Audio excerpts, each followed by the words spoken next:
So if you see your name with the title Mr. or Mrs., or they use our name in uppercase, this is back to Admiralty law. The legal fiction is an abstract term to explain a concept, and so is the term straw man. With debt collectors, people assume when a debt collector comes round that they have actual power. They don't. They have no power whatsoever. They only have the power that you give to them. What are you doing? Film this, please. Don't obstruct me. I'm not obstructing you. Right. Show us the warrant. So we don't consent. You need our consent. That's the end of it. Do you mind telling me who you are? I won't tell you anything. So you're a police officer enforcing laws, but you don't know every law, is that right? Yeah, that's correct. 90% of the crime, or 99% of the crime they perceive that is crime, is actually called victimless crime. There is no victims, and crime can only exist if there is a victim. You know, we've seen police officers more interested in becoming debt collectors and enforcing policies, you know, such as speeding tickets and fines and things like that, because they're easy targets. Once you comprehend the difference between lawful and legal, and ultimately what your legal fiction straw man is, the fear of debt collectors, police, and authority just goes away.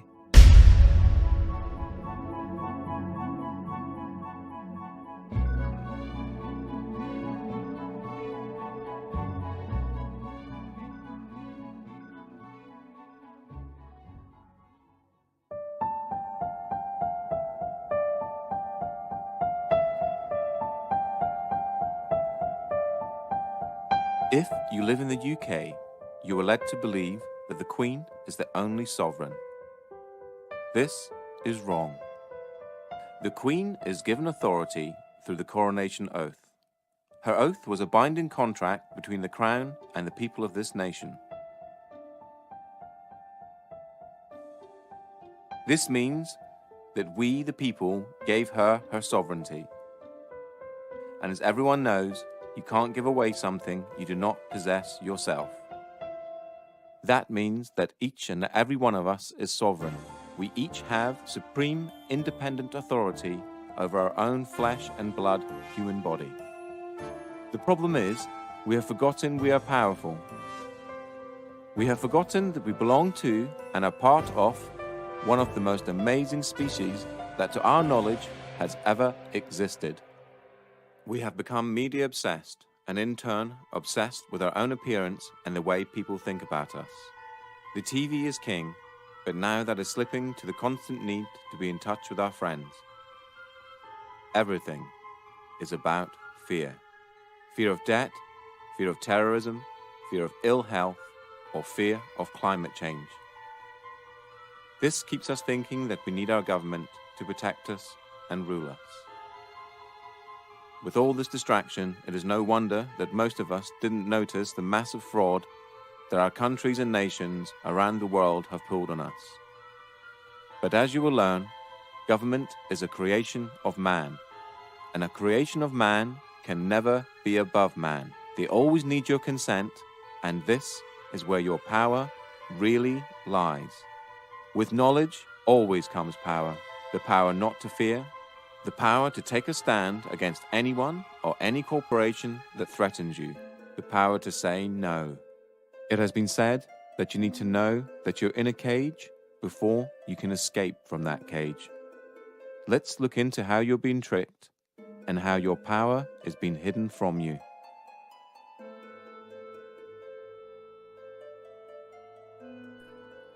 If you've never heard of the terms legal fiction or straw man, then what you're about to learn is something that sounds so astonishing that it couldn't possibly be true. If I were to tell you that paying your tax, getting a driver's license, registering your car, paying fines, and attending court are all optional and that you are conned into agreeing with them, what would you think? All statutes and acts are optional too. Your straw man is a fictitious legal entity created at your birth through your birth certificate and the registration of that birth.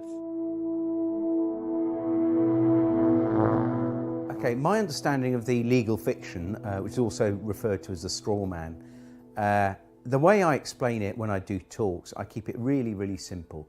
And what I do, I liken it to a game of Monopoly. Now, in a game of Monopoly, you actually have a little token like a dog or a battleship or a hat, you know, like a little top hat, and you move it around the board.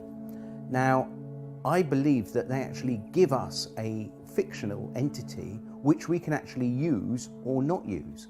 And I believe this is and a lot of other researchers do as well, that this is your name in either uppercase or with a title.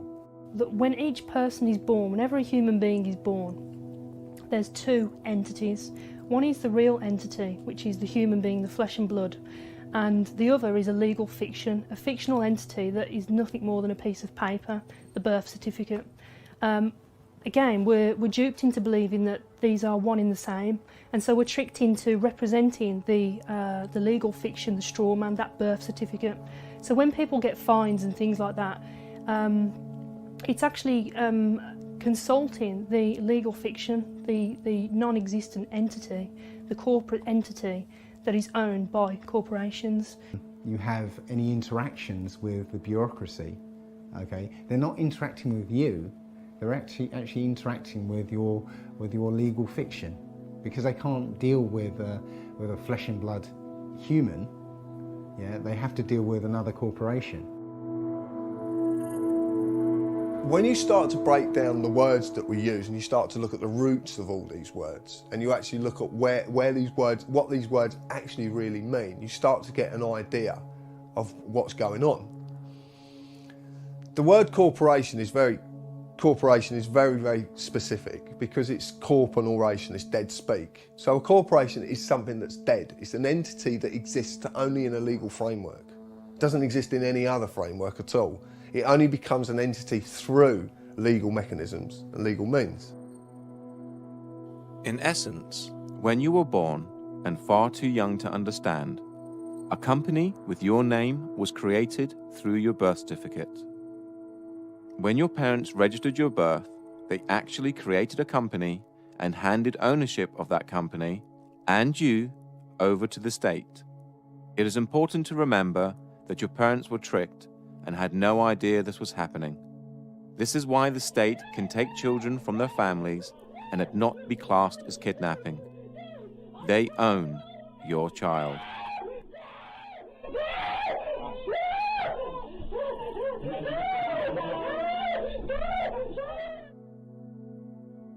They own 1/10. Because they registered the child, they have 9/10. Possession is 9/10 of the law. But there's 1/10 floating about somewhere. And the government have claimed that 1/10.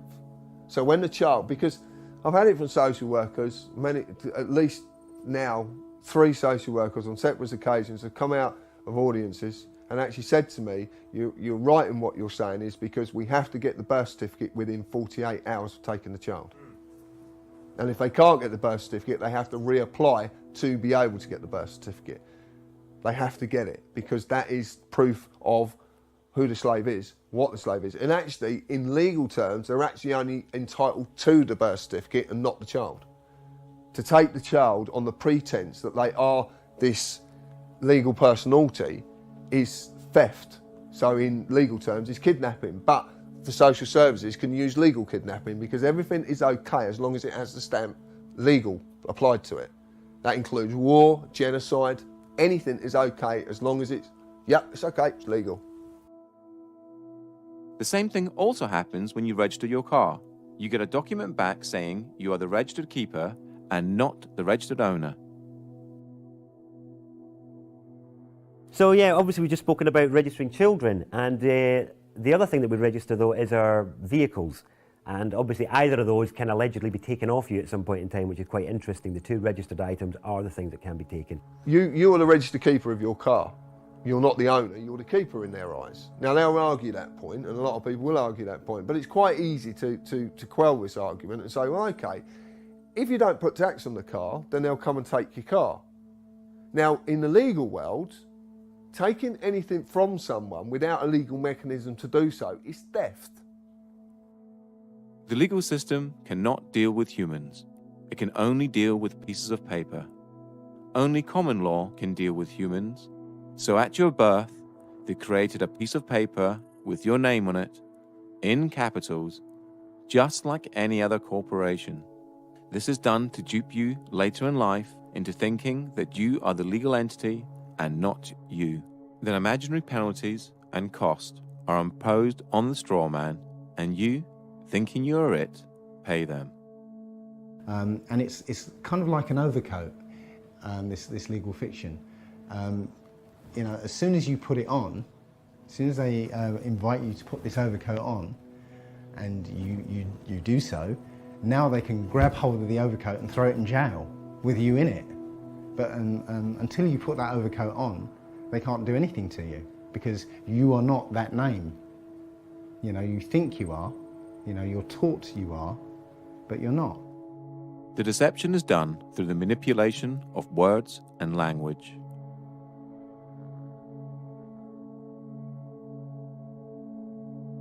But that to me is legalese. It's just jargon that no one really understands, and because no one really understands it, no one ever questions it.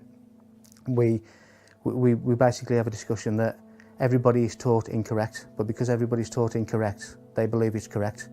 Legalese is a whole language of its own. It's a complete legal jargon that's not really designed for anybody to understand it other than those that are supposedly supposed to be enforcing it.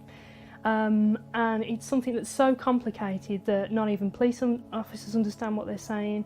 What is wonderful is that they create their own language called legalese, and it has a completely different interpretation from English. You know, we're supposed to have you know, this sort of understanding that we were within the law, and yet they're not even using the same language as we are. The easiest way to understand legalese is to realize that there are many English words that have more than one meaning, depending on whom you are talking to. If I were to ask you what a person was, you'd probably say a human being, but that's you or I. If you were talking to someone in the law society, i.e. a police officer, lawyer, judge, etc., they have a different dictionary to you or I, and person could mean company or corporation, i.e. the legal fiction. You know, if you tell a lie often enough, it becomes truth, or certainly the perception of truth. So legalese is jargon that nobody understands other than those who actually come up with a jargon that really, really deeply understand it. And even police officers don't understand it, or magistrates, or even judges for that matter.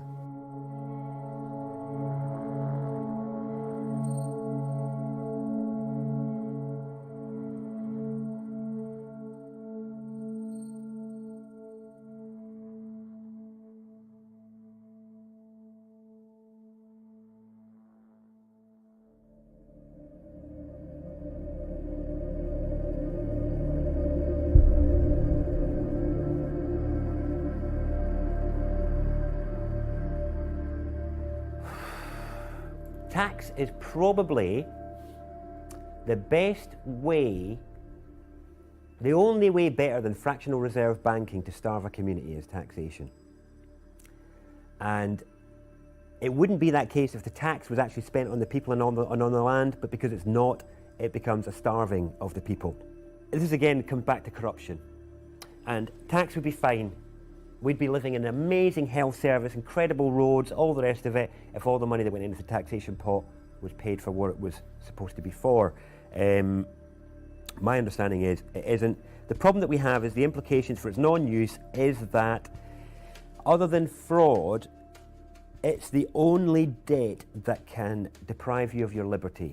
It's the only debt that they can put you in jail for is tax evasion or tax fraud, which is pretty serious really, because you can ignore as many credit cards or loans as you like and you can never be put in jail for any of that. But if you try and not pay your tax for a while, they'll really like to let you know about that. Funny thing is, I don't see many representatives of people like Amazon or big corporates that aren't paying their tax in the slammer. Maybe they should be.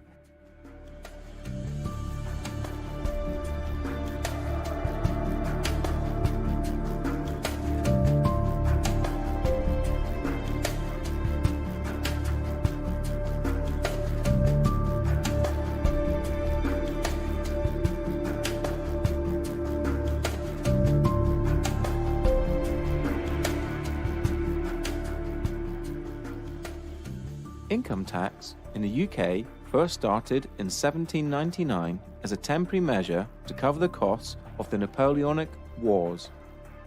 It is still a temporary tax today, which expires each year on the 5th of April and has to be renewed as a provision in the annual financial bill. Income tax was withdrawn in 1816, but was re-established in 1842 and has stayed since. Because of this, human beings are the only creatures on the planet that pay to live on it. The government does not own the product of your labor. If they did, you would be a slave. Since they do not own the product of your labor, then taxation can be defined as theft, or more accurately, extortion and blackmail. No man can own another, so no man can own the fruits of another man's labor. Most people will argue that it is a necessary evil, and that it's legal because the government say that it is. How else would we pay for hospitals, police, roads, and so on? Well, reaching into your own pocket to help a good cause is noble. Reaching into someone else's pocket under the threat of force is despicable. Here is a quick analogy. I run a construction firm, and I knock at your door and demand £10,000 to build an extension, or I'll take all your stuff and throw you in a cage. Essentially, that's what the government do when they tax you. They say they're going to supply you with services and protect you, but if you don't pay them, just like the mafia, they are the ones that come after you and use force and violence to get the money out of you. The trouble is, most people never look at these situations from these angles, and so rarely see the deception that is constantly being pulled over our eyes. A large percentage of all the tax you pay is used on war, bailing out the banks, and paying off the national debt. It has been calculated that 47% of all your income is spent on tax. You work 5 to 6 days a week and get to keep 54% of your wages. Then you have to pay for your mortgage or rent, gas, electricity, water, food, clothes, and that's just the basics. No wonder both parents have to work and work constantly, unlike families of just 50 years ago. You are a slave, and you're in a metaphorical cage that, just like Neo, you cannot touch, taste, or smell. A prison created by the mind of man. Governments essentially run human farms and feed you the perception of freedom. Governments do not make money within themselves. The government's primary function is to trick money out of your pocket and feed it into their business, so they can carry on with wars, deception, and human farming, all in plain sight.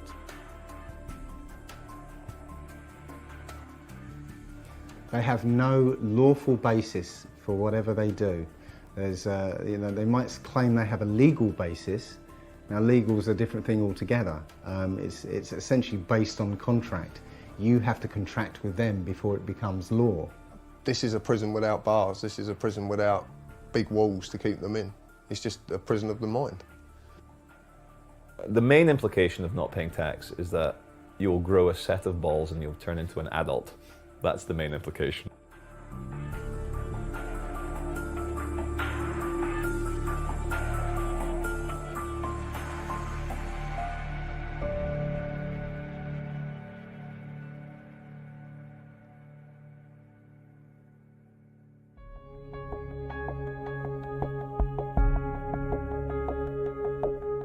The three functions of money are distinguished as 1. A store of value or purchasing power, the ability of an item to hold value over time.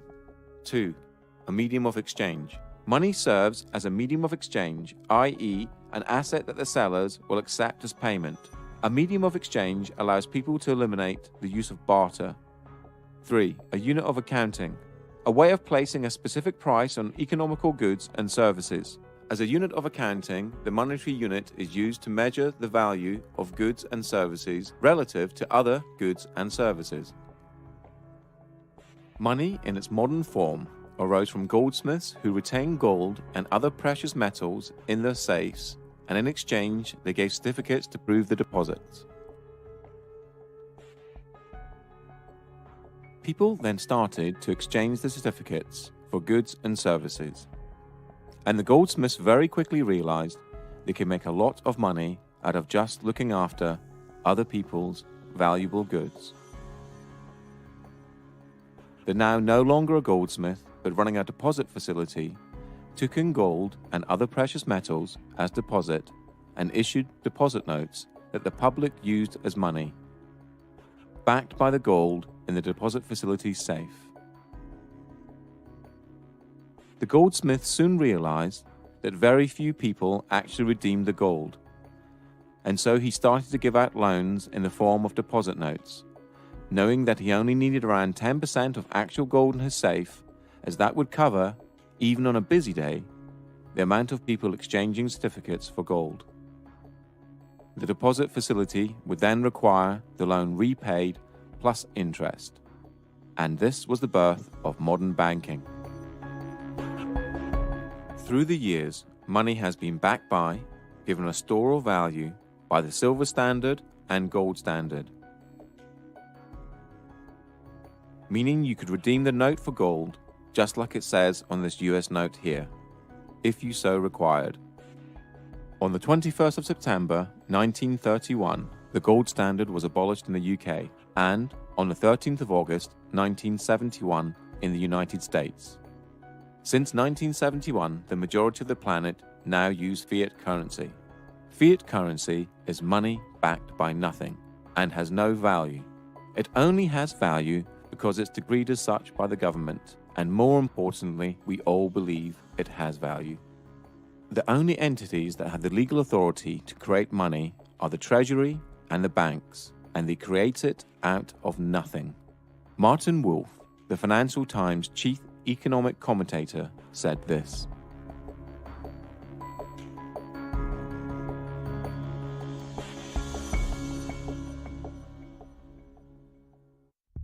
only 3% of money is physical and 97% is electronic, and this electronic money is completely controlled by the banks.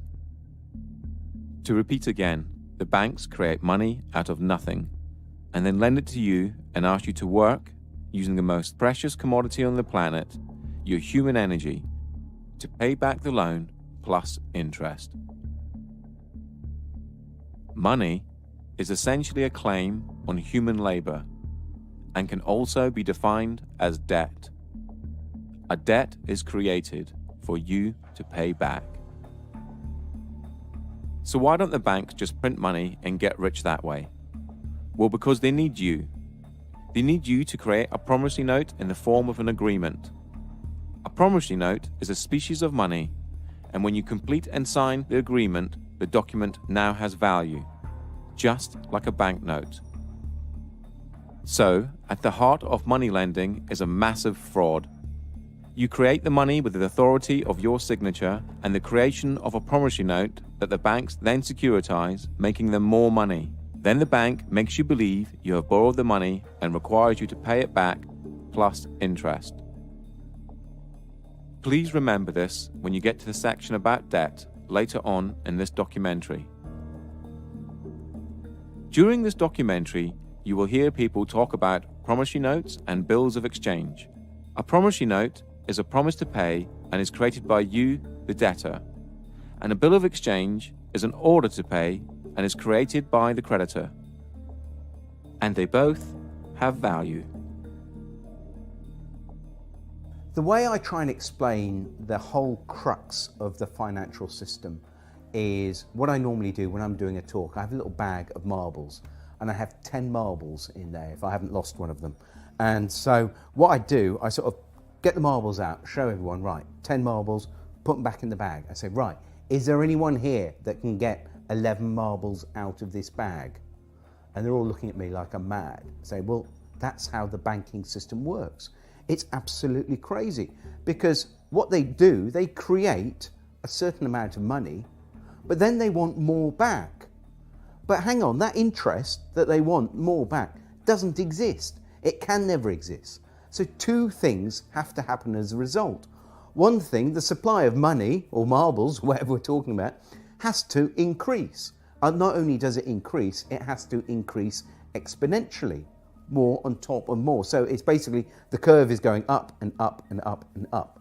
The other thing that happens is people are always, it's like musical chairs. You know, if we all stand up and dance and then we all sit down, but a chair is taken away, somebody is going to end up on the floor. Somebody can't find that money to pay back because that money does not exist.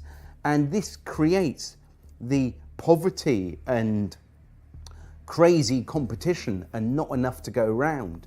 And this is the biggest problem with fractional reserve banking.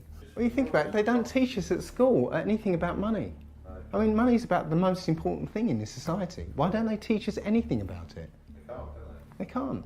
It's a confidence trick. Yeah. You know, and it's 180 degrees from the way we think of it. You know, we think that money comes from somebody else, but it actually comes from us. You know, when you get a loan, they present you with a loan agreement. Yeah. What do you think that loan agreement is? What is it? It's a promissory note. Yeah. I promise to pay back 3 times the amount if it's a mortgage. You know. So, but what they do with that promissory note, they monetize it. They put it into an account and cash it. And now they give you that money and say, now you have to pay it back to us. But you created that money. You know, it's your promissory note. You created that money. So transaction's over with. You don't have to pay them back because they didn't do anything. They just went, thank you very much, and here you go. Fundamentally, a promissory note is a promise to pay. Now, if I was going to give you a promissory note for 2 dozen eggs, that means here's an IOU, the IOU, 2 dozen eggs. Now, it could be on demand or it could be at a set time in the future. If it was on demand, you would be within your right to say, John, look, here's a promissory note. It says on demand, I want 2 dozen eggs. So I said, all right, look, I haven't got on me. I'll pop over the shop and get you your eggs. Here we go, there we go. And this is what we did originally when promissory notes started out, was that we used them to make a promise that, because, I've got like all these pounds of gold, right? And I want them stored safely. And I want to be able to trade that gold, but without the hassle of carrying it around. So what I do, I go to the bank and they give us a promissory note. So I've got this promise to pay. So I can then take it somewhere else and say, look, I've got 2 pounds of, 2 pounds of gold here, or silver, whatever it is. This is how it started out. Now, at no time have promissory notes been, outlawed or taken away. And this is how big corporations actually trade with each other, with promissory notes. And in their memorandum articles of association, when they set up their businesses, a lot of them will state within their documents that they will take promissory notes. Now, the problem is, of course, that the actual Bank of England and our government, working with the banks, have taken away all the value to the promissory notes, which are used as our currency. So now the promise to pay £1, well, £1 of what? It's not £1 of anything. It's just, it's now become like monopoly money. This is back to the analogy with monopoly. It's not worth anything. So basically it's just a piece of paper. So what we do, we can actually say, well, here's a promissory note for £1,000. I want to swap it for your promissory note, or put it into my bank account and credit my bank account with £1,000. Now, we spoke to a bank manager and we said to the bank manager, could you tell me what would happen if I came to your branch with a promissory note for £1,000? Would you have to accept it? And his words were, yes, of course I would. It's law. So you're going to accept a promissory note? Of course. No, I'm not going to accept it, but by law, I have to. So this is a bank manager that knew the law. He also knew the difference between a bill of exchange and a promissory note as well. So he was well up on his law. So, and remember, these are statutes, but because these are companies, they have to apply by their statutes, you see. We don't, but they do. So it's almost like, they create enough rope, and they end up hanging themselves, you see. So it's actually, the statute is the way that we actually overcome them, I believe. But, yeah. Because this is evolving, so as we do things, they do things to counter and so on. But this is evolving. The latest one is along with the remittance slip, other people have created a promissory note, which is literally a piece of paper that says, I promise to pay the bearer the sum of blah blah blah, and you sign it, date it, and now that becomes a specie of money according to the Bill of Exchange Act. In fact, the money in your pocket is a promissory note. Somewhere it says, I promise to pay the bearer, and there's somebody's signature on it, and it's actually an invalid promissory note because it's not dated. Or actually, that's wrong. That's actually wrong. It's on demand, so it is dated. It's not actually getting away with stuff. This is the thing you've got to get out of your head, because what's really happening is they're getting away with it. Yeah, no, you're right. Yeah, you're just coming back into your power and saying, no, I'm not going to give away my signature anymore. This is what you're doing. Your signature is the most powerful thing on this planet. Yeah, your signature is worth an unlimited amount. And this is the thing we don't realise. We have the power. You can go into a bank, okay, and come away with £100,000 as a loan, yeah? What do they take from you for that £100,000? Your signature. Your signature. Just your signature. You see the power of that signature now, yeah? So with your signature, if you write your promissory note, you've created money. And that money is your promise to pay. Your promise to work, use your energy, yeah? That's all there is. Your unlimited energy. And that is what the money is. And you supply it, not banks.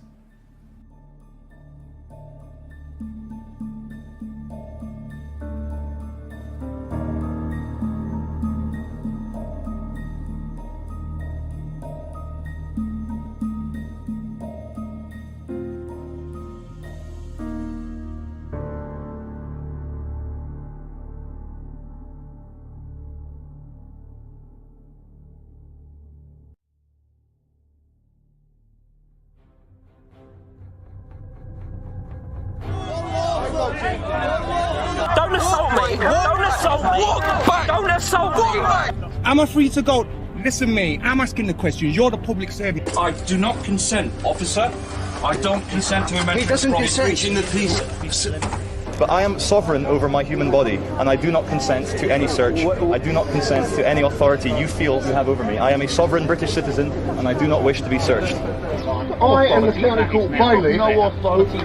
Excuse me, it's our right to film you. It's our right to film you. Yes, it is. Under what law are we not allowed to film you? Because I'm telling you not to film. Yeah, but you have no authority to tell me not to film. Because we're in a public area. James Parisi with the Quincy Police Department. What is your name, sir? That's good to know, sir. Yeah, what is your name? Well, I don't think that by law I have to identify myself if I'm on the sidewalk minding my own business and there's no laws being broken. You said, look, mate, I can't give you the full section. Can't give you the full section because you can't expect me to know it, is your words. Yeah, and I'm saying, well, if I can't expect you to know it, you can't expect me to know it. Hand over your details. Can you show us the warrant, please? I think we've got a warrant for arrest. Can you show us the warrant, please? Show us your documentation. Show us the warrant, please, with a wet signature.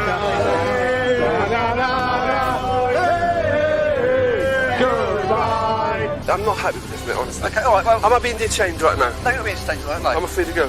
Sorry? Am I free to go? Not at the moment, no, because I need to... Well, am I being detained or arrested right now?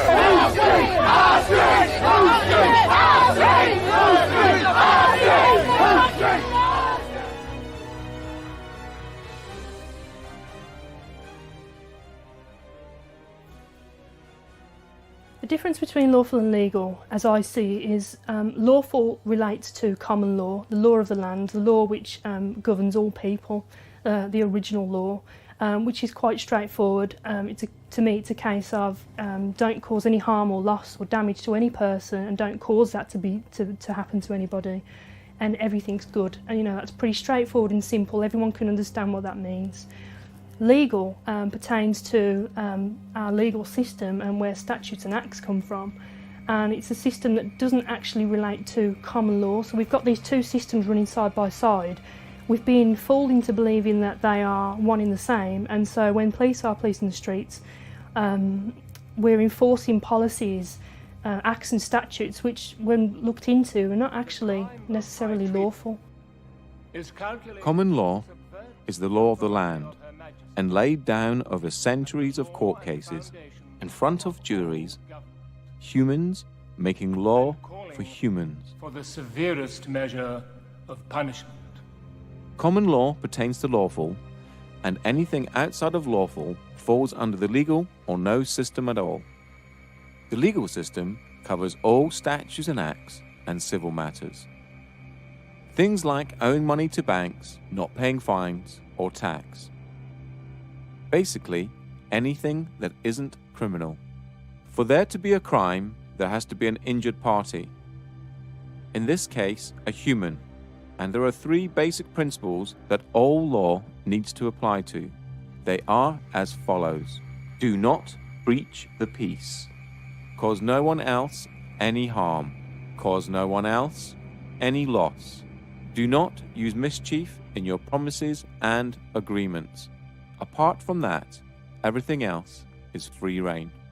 Lawful refers to the natural law, the law of the land, okay? And that's not causing any harm to anyone, obviously not stealing from anyone, and not using fraud in your contracts. So basically, you're not doing any harm or trying to get one over on anyone else.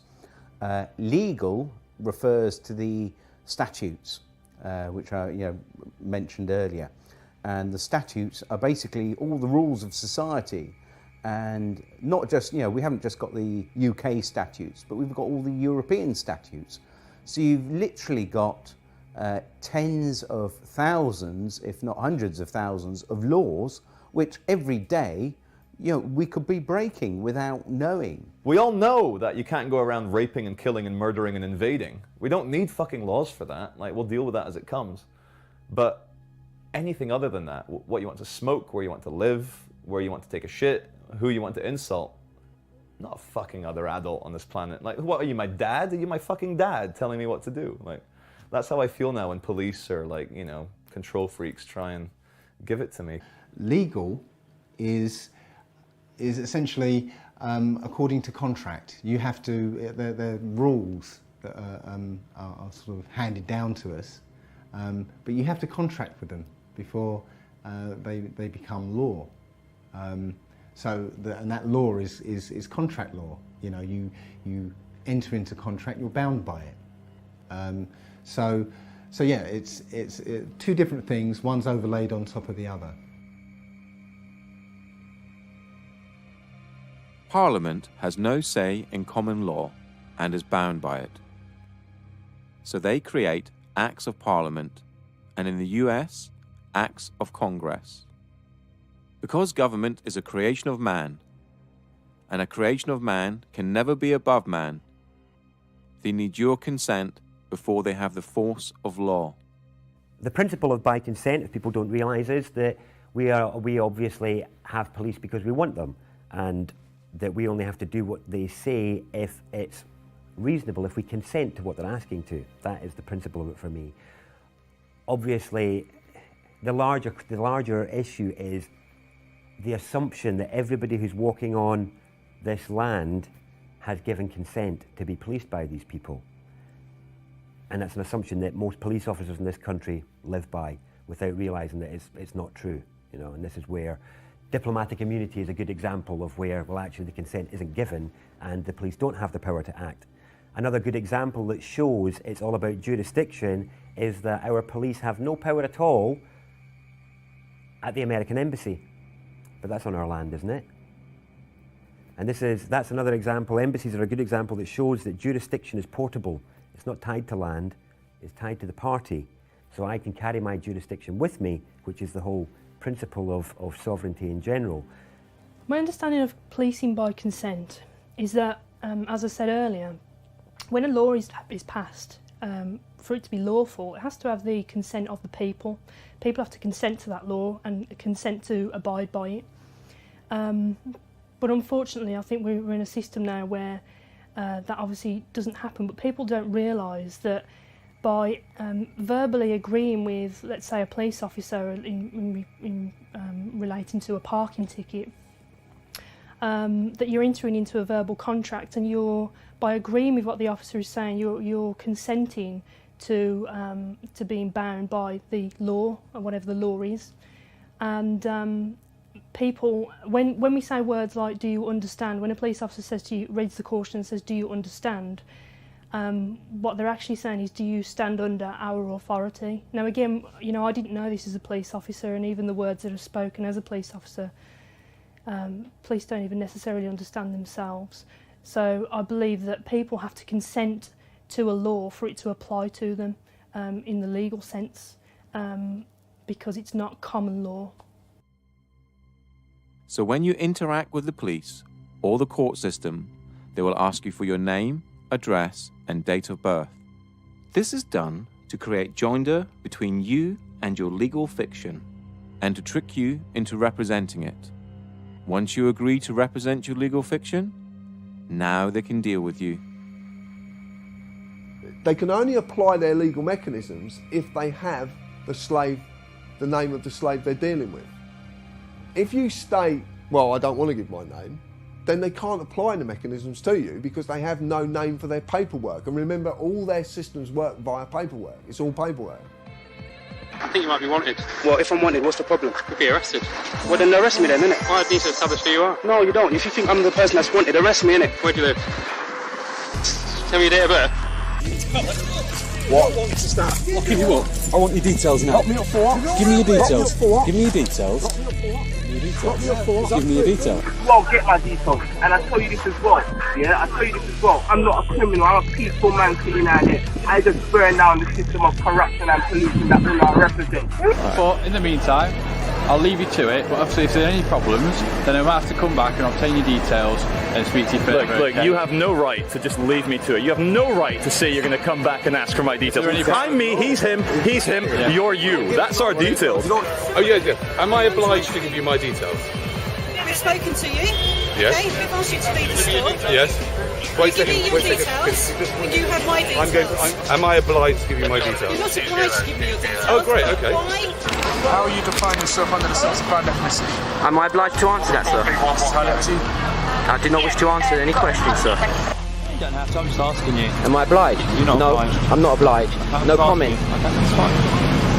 What are you doing? Am I obliged to answer that, sir? No? No comment. Okay. Are you going to answer any of my questions? If I'm obliged, I will, but if I'm not obliged, then I won't be answering any questions. Oh, that's fine. Are you going to tell us your name or not? Am I obliged? Right, so you're demanding now, are you? Or are you requesting that I give you my details? Right, well, I would politely decline your request. Why is that? What's your reason for declining? Privacy. You got an ID or driver's license on yourself? Yeah. Nope. Not going to do it. What's your name and badge number? Officer Carlson, ID 7345. Okay. Am I being detained or free to go? Free to go whenever you want to. Thank you, sir. I'm asking you again, am I obliged to give you my details? I'd like to, because I'm going to do a name check. I got it. I'd like to see if, I got it. if you're banned from this area or Okay. whatever. Well, I'm asking you again, I know you'd like to, but the reason, just to explain to you, the reason I don't like to give my details is because I don't trust where those details go. Do you understand? You well know as well as I know, sir, that in order for you to ask me my name, you have to suspect me of committing a crime. You know and I know that you don't suspect me of committing a crime. You're just poking around where you don't belong. Okay, is there a problem, officer? Constable. Basically, under section 163 of the Road Traffic Act, I'm allowed to check your documents. Of course you are. And I know I'm not obliged to give any details whatsoever. However, I'd like to know, is there a problem? I don't even have to speak to you unless you're going to arrest me, mate. That's You got some mental health problems? No, mate. No, I just know my right to remain silent. Yes, you did, mate. When the camera was not on. That's what you said. Have you got Okay? a contact phone number? Right, no, I haven't got a contact phone number. I'm not obliged to give any contact phone number. All I would like now is my card back. I'm not accepting any paperwork from you guys, and I want to go on my way. I'm going to be detained right now. Legally, you're meant to confirm your name and address to me. Lawfully? Hold on, lawfully? Lawfully? Yeah, lawfully. You're supposed to answer me. You're a public servant. Yeah, what? No, you can't see my ID. Can I see your ID? I'm glad you brought that up. Can I see your ID? I see your badge. I hand over the vehicle. You're going to have to give us your details, okay? I don't have to give you any details. You're going to have to. Call the sergeant, mate. I don't have to give you any details. No, ma'am, you may not. I am talking to and investigating something now. I can't. You're investigating me for what crime? I didn't say it was a crime. Okay, then there's no probable cause or reasonable suspicion for me to provide it. Because. And then what would you do if I was to say that I don't have a name? Like, how would you look me up or anything like that? Well, we wouldn't.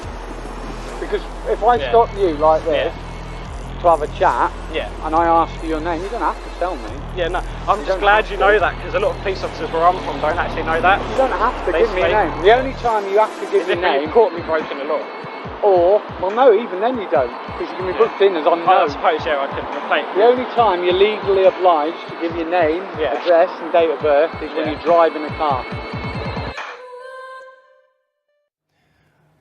If you haven't broken any laws, you don't have to do anything. You don't have to interact with the police if you don't want to.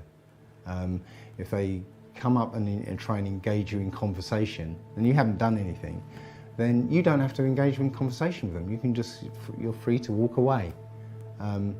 If they want to detain you, they need reasonable grounds to do that.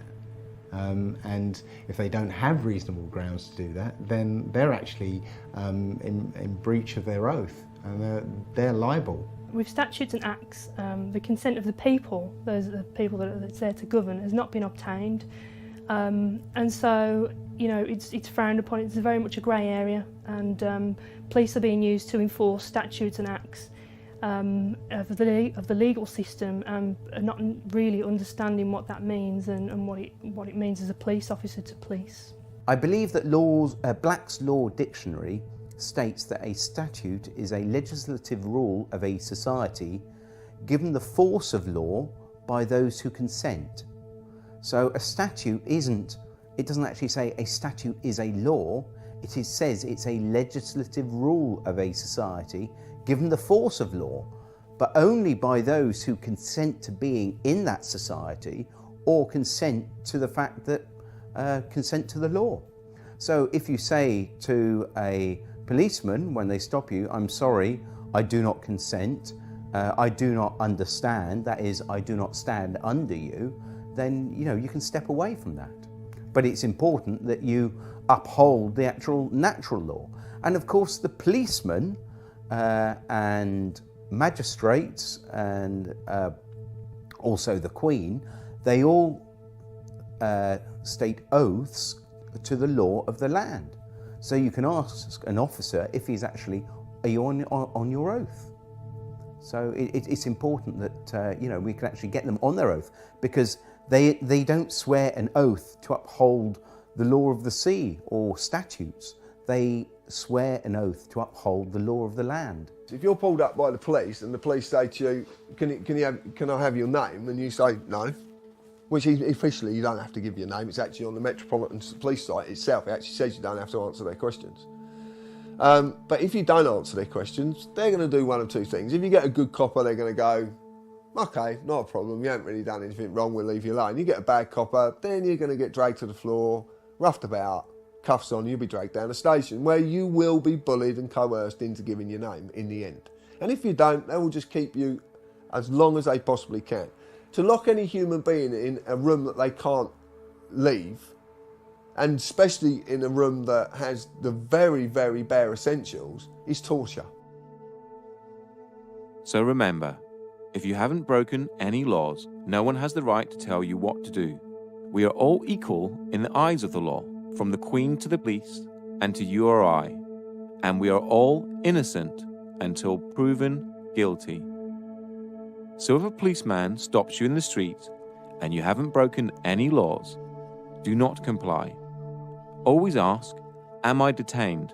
Or, am I free to go? Do not give your details and ask if you're obliged to. If they do try to search you or arrest you without your consent, tell them you are doing this under duress. If you have not broken the law, do not comply. Only interact with the police if you wish to. If you do not wish to, do not consent. The more of us that do not comply, the less likely this country will become like Nazi Germany or Communist China. The police swear an oath to the Queen, so ask them if they are under their oath. If they reply yes, they are bound by said oath and can only uphold common law.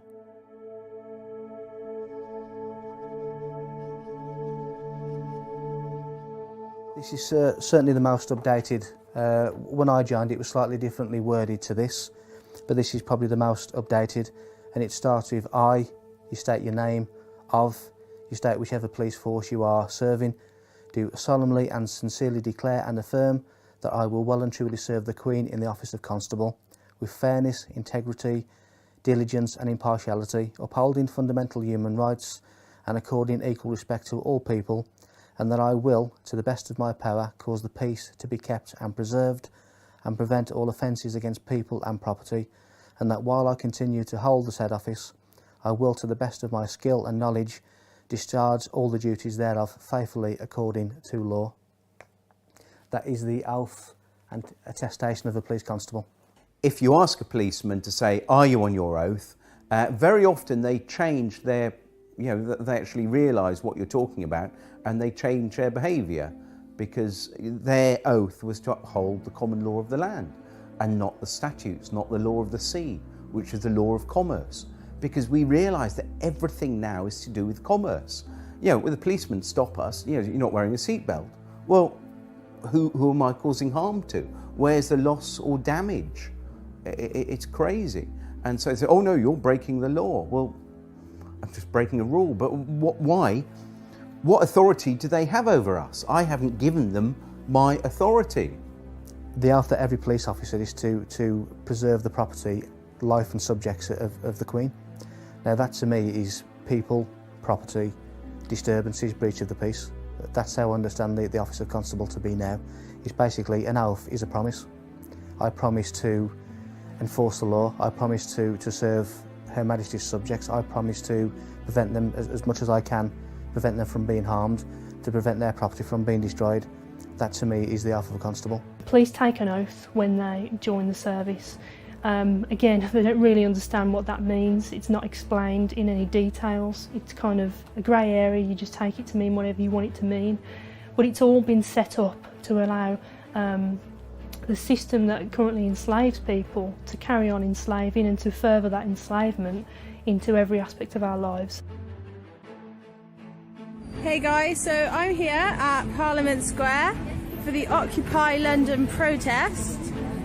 I've just come over to a group of police officers who are protecting and serving the people today. I've just approached this guy here who obviously has his back to me now. What's your name please, sir? Obviously you're obliged to tell me. It's your job as a public servant to identify yourself. So could I have your name, please? Okay, we have here Constable Bird. It's a pleasure to meet you, sir. I have here about 200 copies of the UK police officer's oath of office. I've just asked them if they know their oath. They've gone very quiet on me. This isn't an attack on you guys, just so you know. Like, I'm not trying to cause trouble with you or anything. I'm just trying to make sure you do your job properly, obviously. I mean, some emergencies just come up, so I'm going to follow them just to see why they're avoiding my questions. I think we all know it's because they don't know their oath, but I'd like to offer them a copy just to see if they will remember why they became police officers, which was obviously to protect and serve the people of this country. But if during their programming and their training and stuff have forgotten who they actually went into the job for, I'd like to remind them. So I still have the oath in my hand. Look, you can see all the copies. They're walking away from me. They don't want to hear it. My aim at this protest is obviously to help the police remember their oath, to remember what it is that gives them this authority in the first place, and hopefully they will honour humanity and uphold.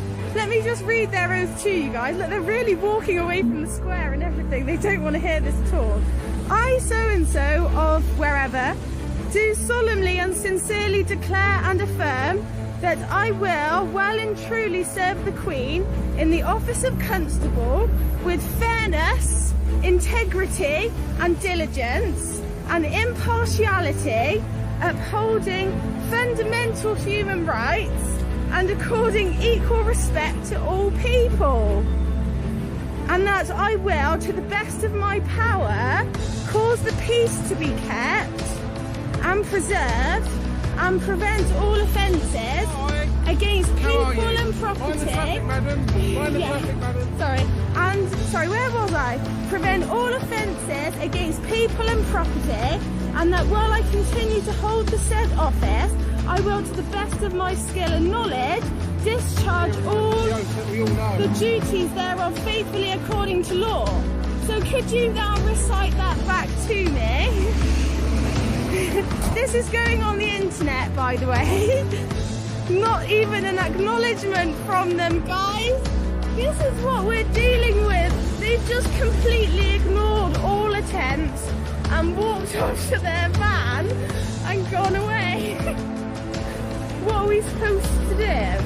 I'm not giving up. I've got about 200 copies of their oath of office that I'm going to give out to them, and I'm going to ask them to uphold it and say, will you honour this oath and remember why you started this job? And hopefully, fingers crossed, some of them remember that it's the people that they work for. So wish us luck, guys, because we're on a mission to convert these guys to truth and love. Wish us luck. Namaste.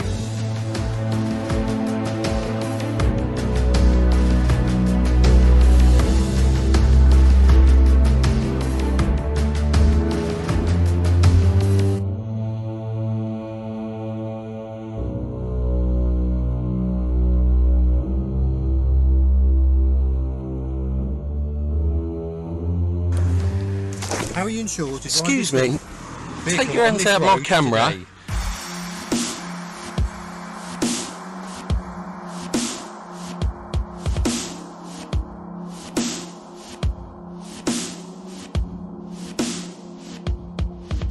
So I've seen many sorts of videos on YouTube and the like recently where people have been filming encounters with police officers, and they're basically been told that they can't film. Well, if you look at the Metropolitan Police's official website, it actually states that you can film police officers.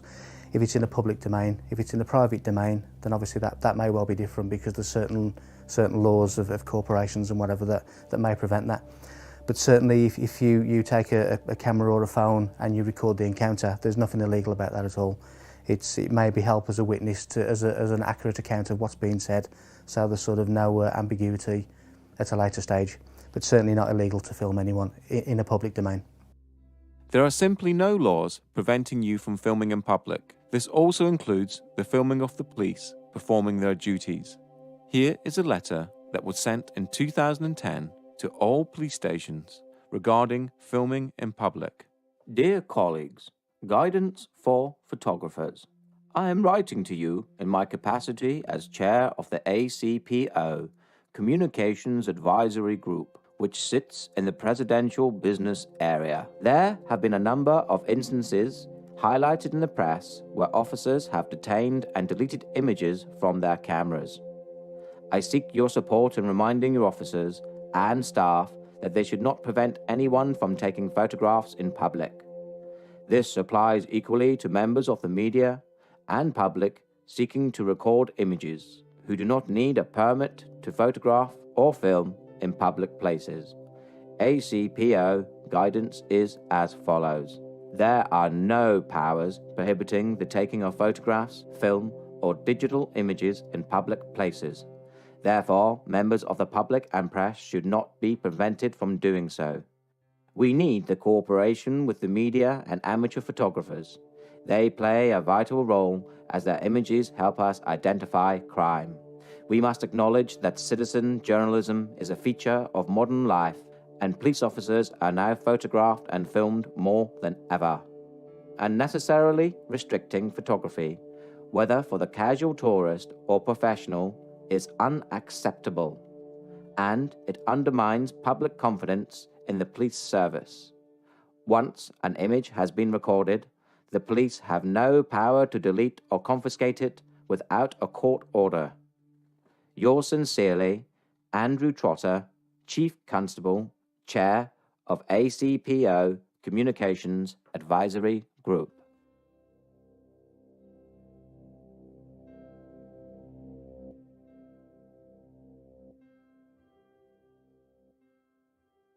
As a professional television cameraman or a member of the public, I am allowed to stand in the street and shoot. I don't need 4 police officers or wardens or whatever you are when I stop to do this. This is absolutely bloody ridiculous. And I'm fed up with every single time that I do this of being stopped and being questioned and being treated like some kind of criminal.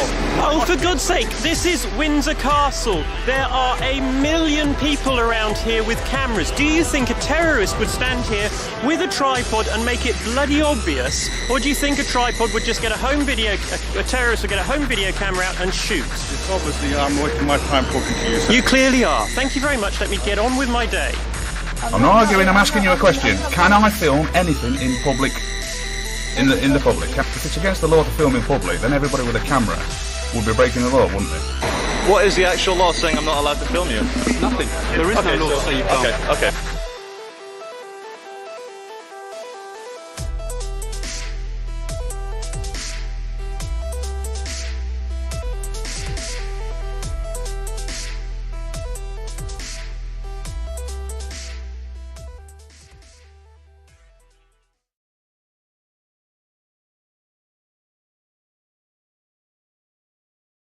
There is only one act that gives police blanket powers to search the public, and this is Section 60 of the Criminal Justice and Public Order Act 1994. But this needs to be authorized by an inspector or above, and only if he or she suspects that instances involving serious violence may take place and that persons are carrying dangerous instruments or offensive weapons. The order will cover a specific area, normally a town or suburb, for a period of no longer than 24 hours. In a nutshell, if there has been a riot or a gang fight or something of that nature, a Section 60 may be brought into force, and anyone in that area can be searched without reasonable grounds for suspicion. All other bases for searches need reasonable grounds for suspicion, and they must follow go wisely. Officers conducting a stop and search will work through a process called go wisely.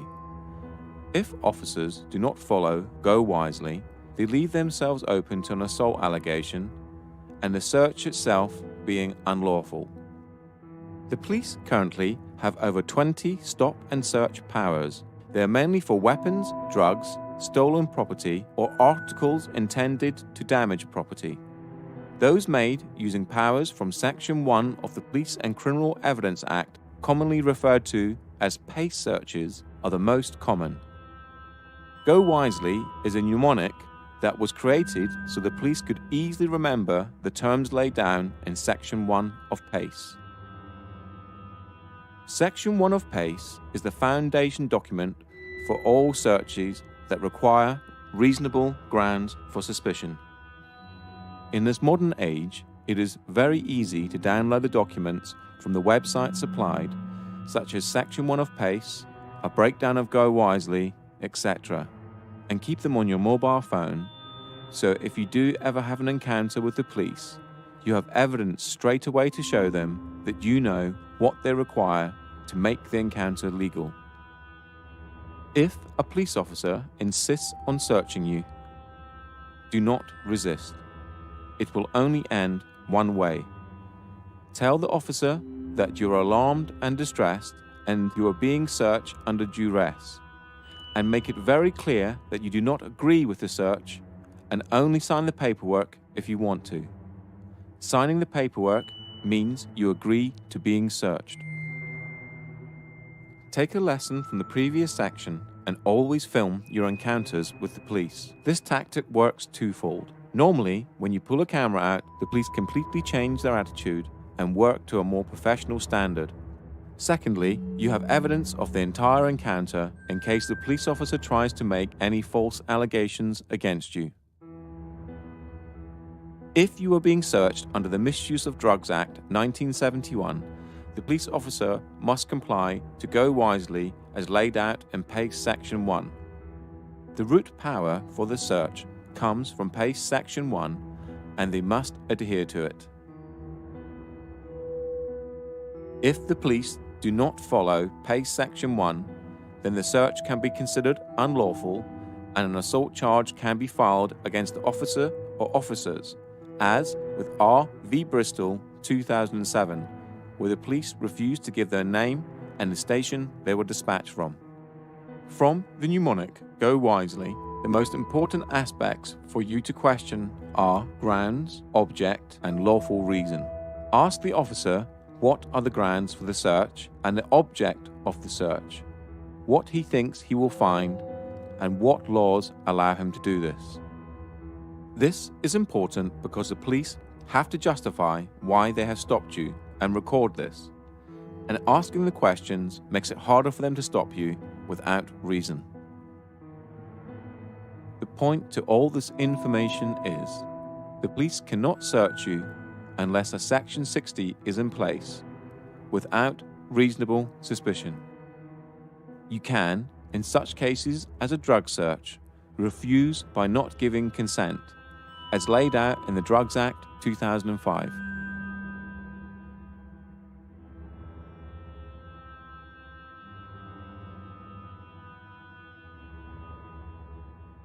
Here is an example of how this information can help you and possibly make the police treat you with a little more due diligence.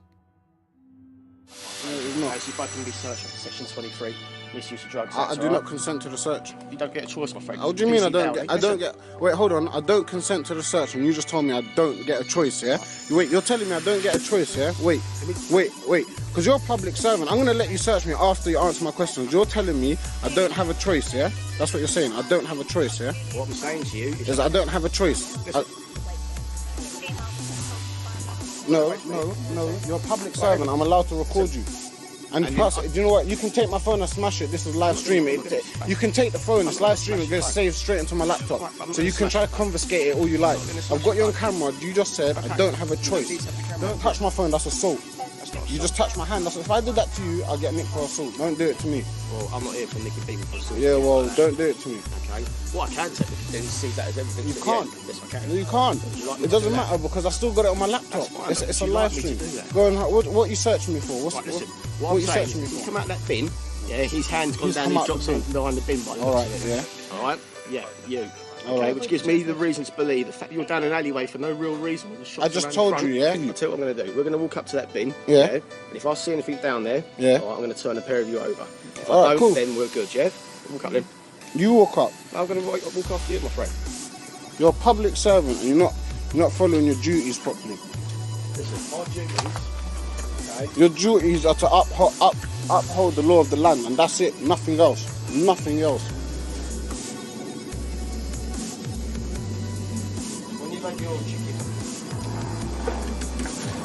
You're not obliged to tell them, bro. You don't have to tell them. And I'm telling him the law, innit, just in case he doesn't know. He doesn't have to tell you. I will not calm down. You don't have to tell them your name, Phil. If you want to, you can, but if you don't... Yeah? You never found nothing. You're not going to search me. That was your deal, innit? Yeah, that's my deal. Cool. And now I need to ask you a question. Are you working in accordance to the oath that you took to become a police officer? I need to answer that question. Of course you do. You're a public service. You're a public servant. You have to answer all questions.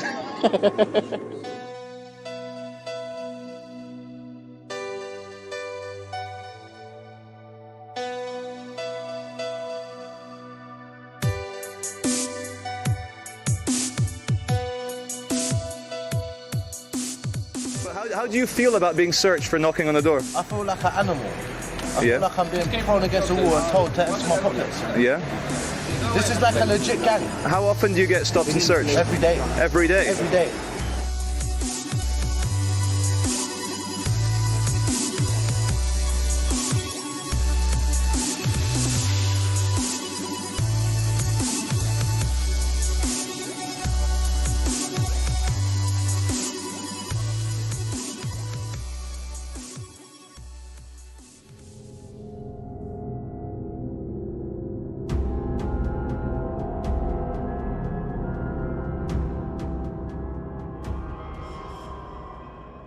If you are being stopped by the police under Section 163 of the Road Traffic Act, which allows the police to stop a person driving a mechanically propelled vehicle, you could argue that you are not a person and that you're not driving, you are just travelling, which would all be true but will probably get you nowhere.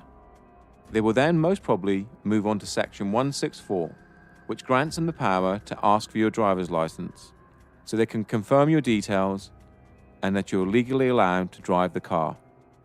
Now, since this is an act we're talking about, there is no law saying that you must give your name, but by having a driver's license, registering your car and paying road tax, you sort of agree to it through conduct, to the rules of the Road Traffic Act, that is. The best advice here is to stay in your car and roll your window down, just enough so you can hear the officer and they can hear you. The police have no right to ask you to step out of your vehicle. Ask them why they have stopped you.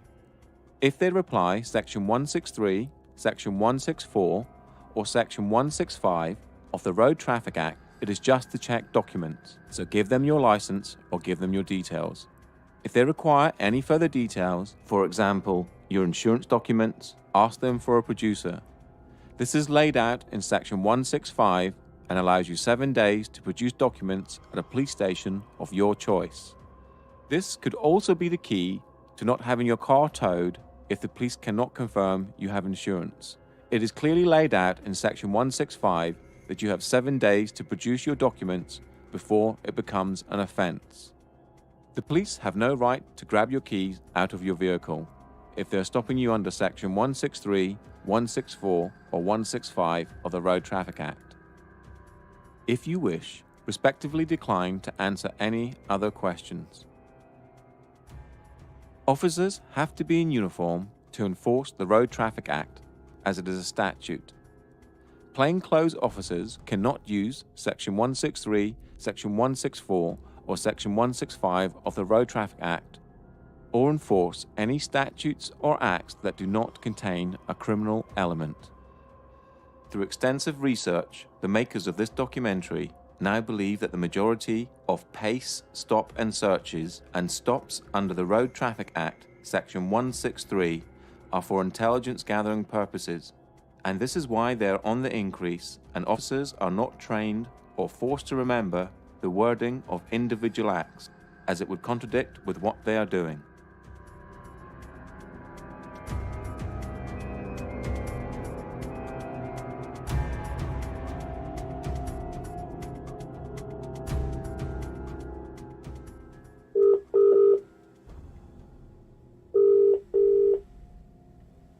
Welcome to Hertford Chicken Constabulary. If you know the name or the warrant number of the person you wish to speak to, please press 1. A new trend is occurring with police searches, and it has to do with the taking of mobile phones to check the IMEI numbers. You right, Sarge? How you doing? You okay? I'm fine, thank you. You don't want to give the officers your details? Yeah. What, is there a reason for that? Because I haven't committed any crime and I don't think I'm obliged to. No, you don't have to. Yeah. What we will do is we do an IMEI check on your phone, though. We are being told to do that. What's that? Check your phone to make sure it belongs to you. Okay? It belongs to me. It was given by my girlfriend. Yeah, we're entitled to do that, okay? Okay. So if you can hand your phone over to the officers and we'll do a check on that. Okay. You have to do that? Sorry? Am I obliged to give you my phone? Yes, you are. Alright. We're checking to make sure I've got that on record. Now everyone has a mobile phone, and I would think it very difficult for them to say they had reasonable grounds to suspect that the phone was stolen, unless the officer's information was intelligence-based. After an extensive search online, nothing came up, so I called the police to ask them. Here is that conversation.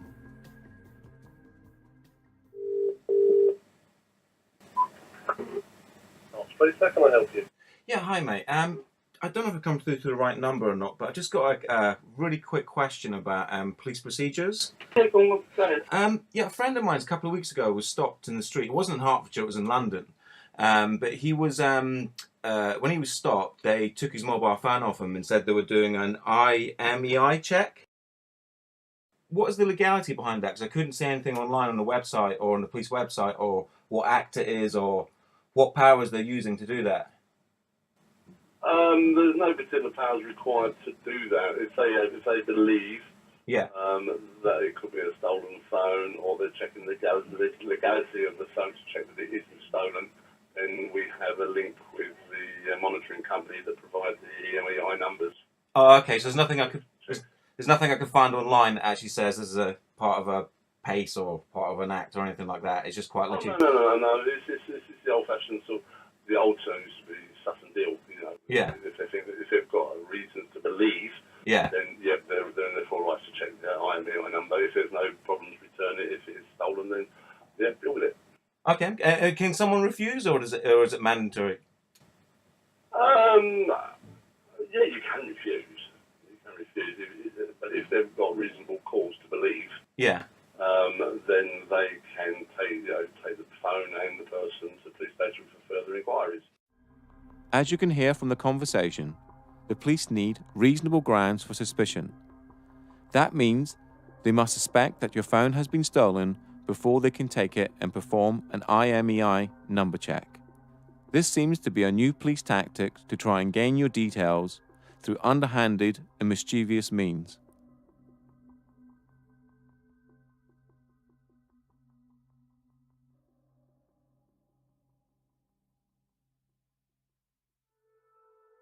A breach of the peace is an old common law concept which is used to prevent unlawful violence against people or property.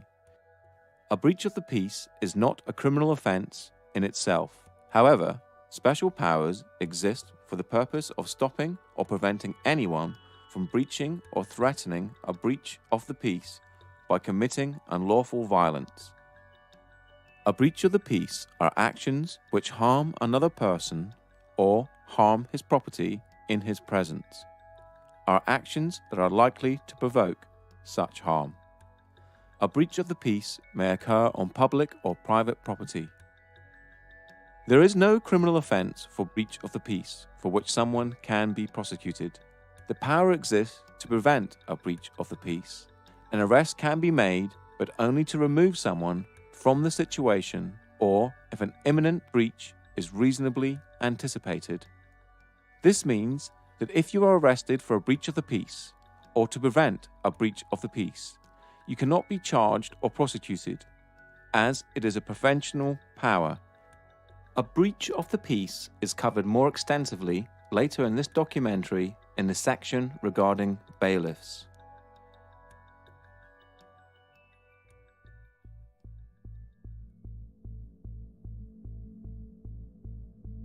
Section 5 is probably one of the most abused powers the police have in their arsenal, and a police officer can arrest without warrant if he believes you're in breach of this section.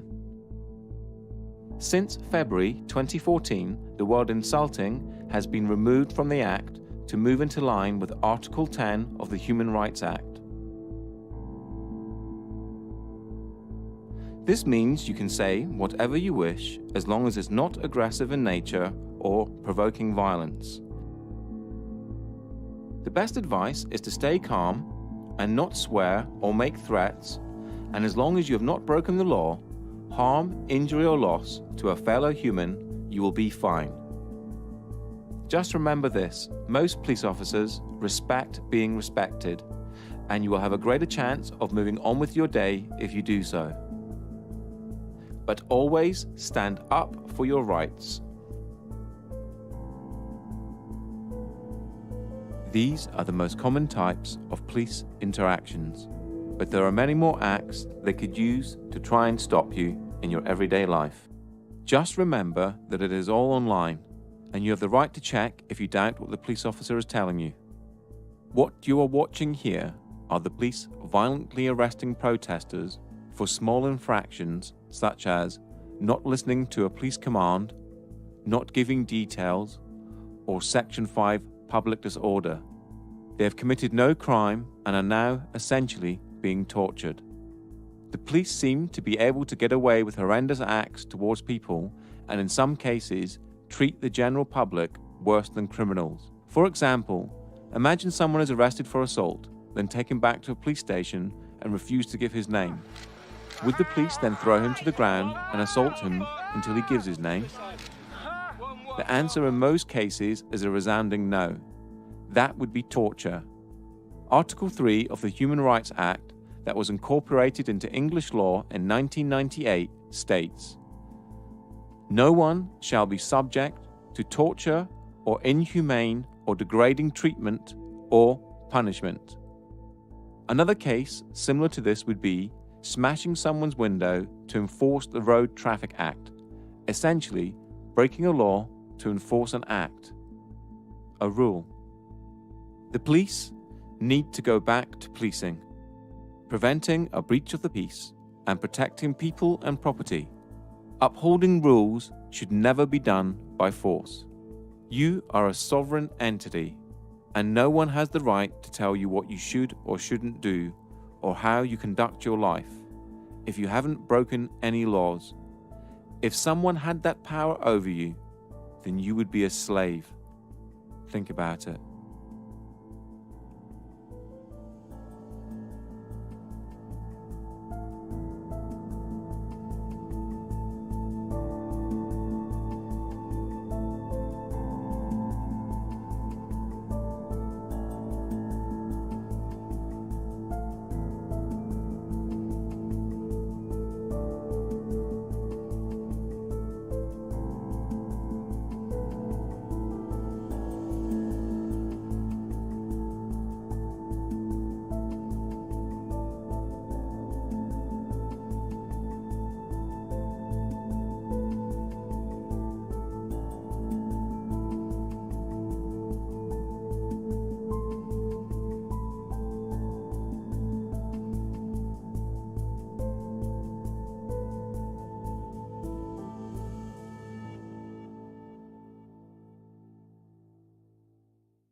As covered in the first part of this documentary, money does not exist. It is a figment of our imaginations and is backed by nothing. When you borrow money from a bank, they don't take it from their vault and give it to you. Instead, you fill out an agreement, sign it, and they tap on their computers, and hey presto, the money is brought into existence. For a contract to be legal, it must have equal worth. The bank basically give you nothing and expect you, using your own human labor, which is the most valuable commodity on the planet, to work to pay it back. This alone renders the contract void. Debt and the whole industry associated with it is central to the control system that surrounds you.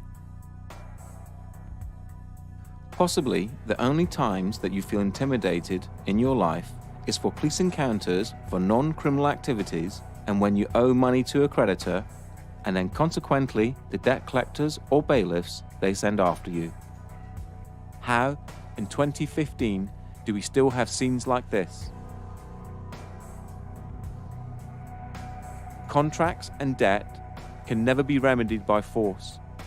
We will show you that debt collectors and bailiffs have no powers except in very extreme circumstances, and only as a last resort, meaning everything you're watching here is completely unlawful.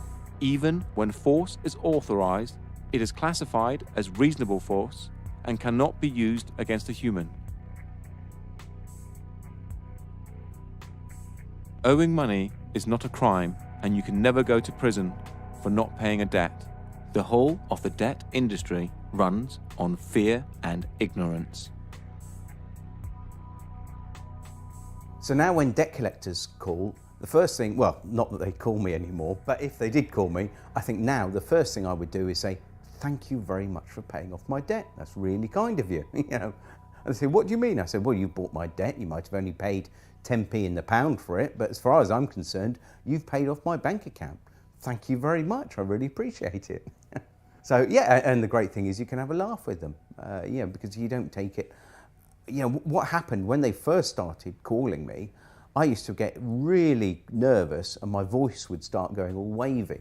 And, you know, my sort of heart would start going, and I'd be on the phone to them because I felt really guilty, because I felt I'd done something terribly wrong, getting into debt, you know. And then I realised that the whole system is designed to get us into debt, and designed to, the fact is the debts can't be paid off. And every single politician that comes on the television and says, oh, we've got to make cuts, and, you know, we've got to do this, and they're trying to cut our little local hospital down here in Swanage. Well, the fact is that it doesn't matter how many cuts we make, we can never pay off the national debt. Or we can't even keep up with the interest on it because it's growing exponentially. And so this is all part of this control mechanism to keep us poor, to keep not enough to go round. When in fact, you know, if it wasn't for the money, we would have complete abundance. With debt collectors, people assume when a debt collector comes round that they have actual power to do something to you, anything to you. They don't. They have no power whatsoever. They only have the power that you give to them. They're kind of like third-party, you know, strangers, interlopers. You know, they're kind of interfering in your financial affairs. You know, you didn't contract with them. You know, you don't know who they are. They've just turned up on your doorstep, demanding money. You know, who are they? You know, so what they do is they bully you or trick you into contracting with them. And if you contract with them, now you've got a contract with them, they can chase you for money and hound you for money. They'll have a legal right to come after you, but that they have nothing until you give them that. And one of the tricks they do is they might say, yeah, give us £1 a week or £1 a month. Yeah, just give us £1 a month. And you know, that sounds kind of reasonable. You know, especially if you really genuinely believe that you have a debt to pay. Yeah, yeah, it sounds quite reasonable. But as soon as you start paying them £1 a month, you've just said that you owe them something. So you've contracted it with them. So now that you have to pay them the amount, and that's what usually happens. They'll come after you for the full amount because now they have the authority that you've given them to chase that amount. I've got very little time for debt collectors. I think I've called them everything from the detritus of the human psyche to the scarred baton bearers of old that would wait around the corner waiting to pounce on the innocent and the unwary and those unable to defend themselves. Because the funny thing about debt collectors is, as soon as you show you know what they're talking about, they disappear.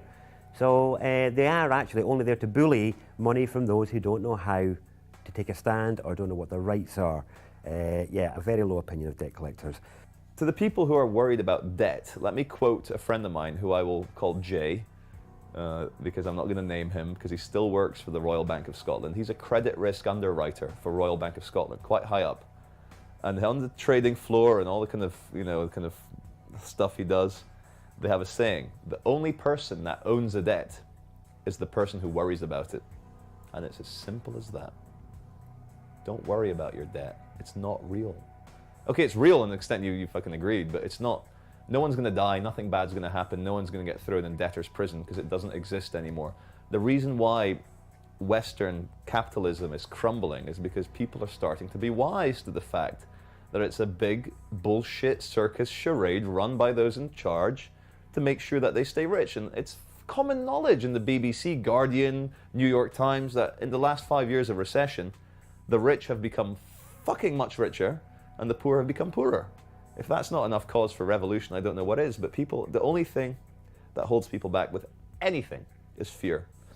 My advice to deal with debt collectors or to deal with anybody else is get informed. If you understand what you're talking about, you have a much more powerful position than if you don't know. If you don't know what you're talking about, you are at the mercy of people who pretend to know what they're talking about. My advice is get informed, understand your rights, understand their rights, what they can do and what they can't do, and then you're in a much better position to fend off any illegality or anything that goes against what should be done. Since the financial decline starting around 2007 to present, caused by the banks and then subsequently bailed out by public money, the effects of which are still being felt across the world. Since 2007, suicide rates in males between 35 and 55 have skyrocketed and can be directly related to debt.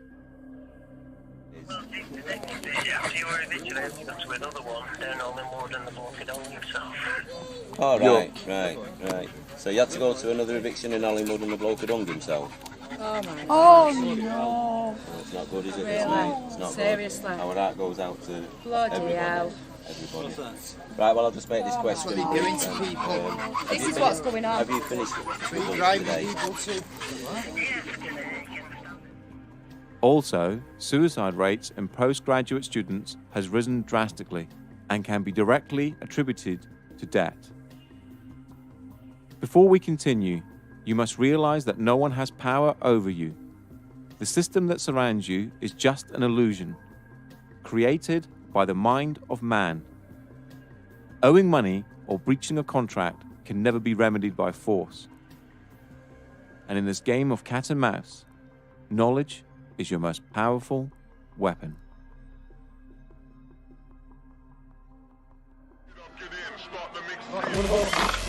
Fill this, please. Don't distract me. I'm not stopping you. Right. So was the water? What are you going to do? What are you going to do? Take it back. Where's he going? What is he doing? Stop that! You're being really stupid. Why don't you get some respect for yourself? Have a bit of dignity. Show us the warrant, please. I think we've got a warrant for the arrest. Can you show us the warrant, please? Show us your documentation. Show us the warrant, please, with a wetting picnic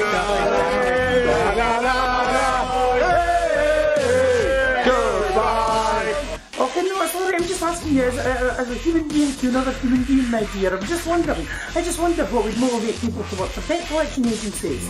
Because all you do is hassle poor people. So you can't get, so you've not got the original credit agreement with a wet ink on it, so you've got no proof of claim. Have you got the deed of assignment, mate?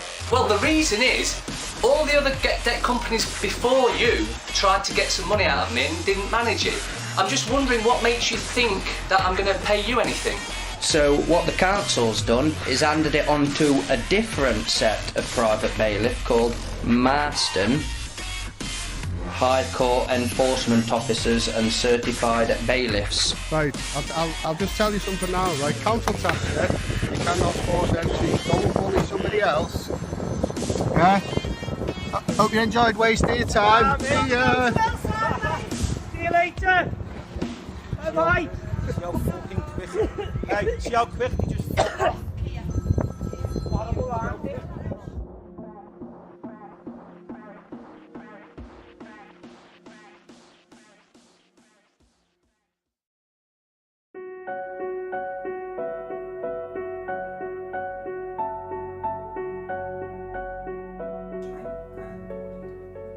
My name is John Whitterick, and I have a website called getoutofdebtfree.org.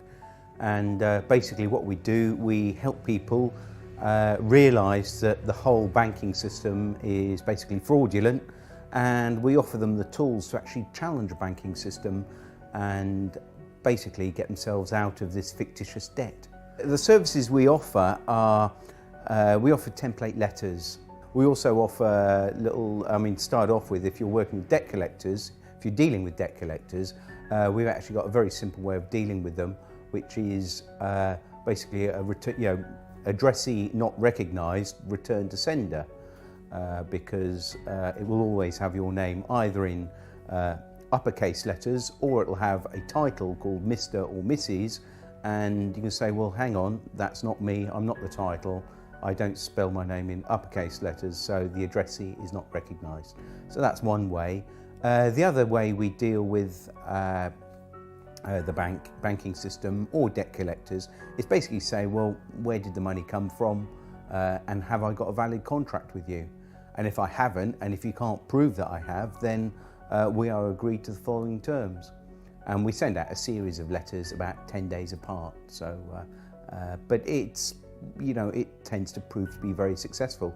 What it was, I used the method myself quite a few years ago and was astounded how easily that actually these companies just gave up. And so all I did, I got a website together and actually shared this information. GetOutOfDebtFree.org is a site that has been set up to help people dealing with the agony of debt. And the template letters just need you to adjust a few details and they're ready to go.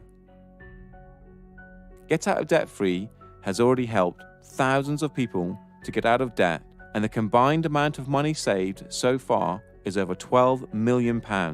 And that's just from the people who have reported their success to the site. The forum is a large part of the site and is broken down into different sections such as bailiffs, debt collectors, credit card companies, etc. It is full of people who will fall over themselves to help you, and with a wealth of knowledge and experience that will make sure you are not alone. So the important thing is that you have to keep hitting the ball back in the net. What you're doing, whatever they send you, you have to reply to it and send it back. Now, after you've sent them the 3 letters, also what's included in the letters are a fee schedule. And the fee schedule says, well, look, every time you send me a letter, if we can't agree, if you can't prove that I owe you anything, then we're going to agree to the following terms. And, you don't call me anymore. And if you do, it's going to cost you this much. And every time I have to write a letter to you, it's going to cost you this much. So what you do, you send them the fee schedule. And of course, if they do send you anything or contact you, you then start totting it up. And after a while, what you do, you send them an invoice. And if they don't pay the invoice, you can then get onto the small claims court online and actually start, pursuing them for the money.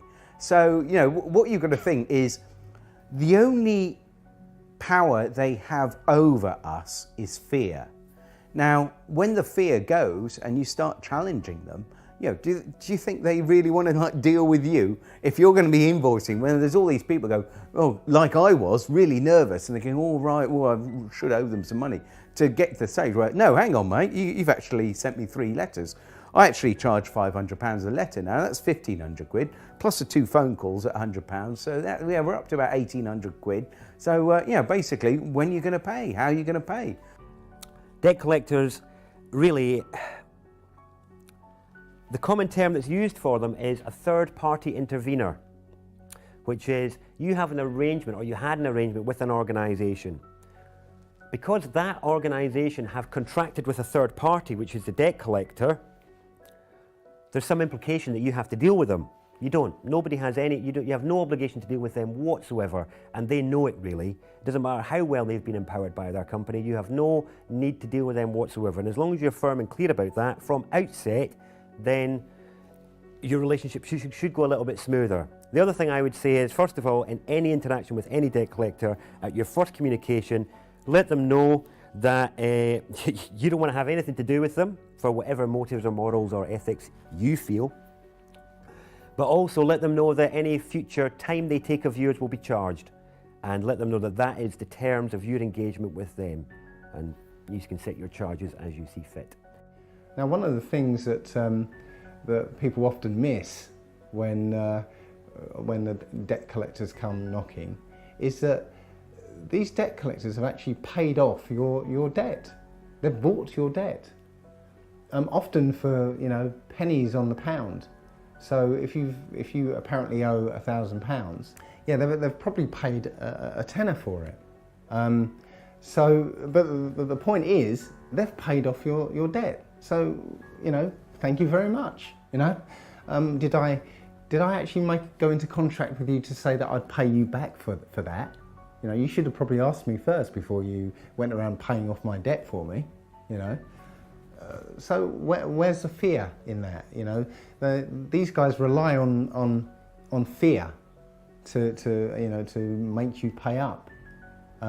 If you realise that they've got no power over you, and in fact they've paid off your debt, thank you very much. Where's the fear? All you're asking from them is an invoice for the amount they say you owe. Yeah. And nothing comes back. Well, they can't supply what we're asking for. They can't supply, and we know they can't supply that. But we asked for a contract. We also use contract law because that goes back years, and it's how we would deal with each other. But we say, can you give us a copy of the contract signed by both parties? And sometimes on loans you'll get a little squiggle, but no name against it. But the thing is, because they are a fictitious entity and we are a living, breathing soul, we cannot contract under contract law with a fictitious entity. So it's got to be equal to equal, really. It has. Yeah. That's what the contract. That's what contract law says. Yeah.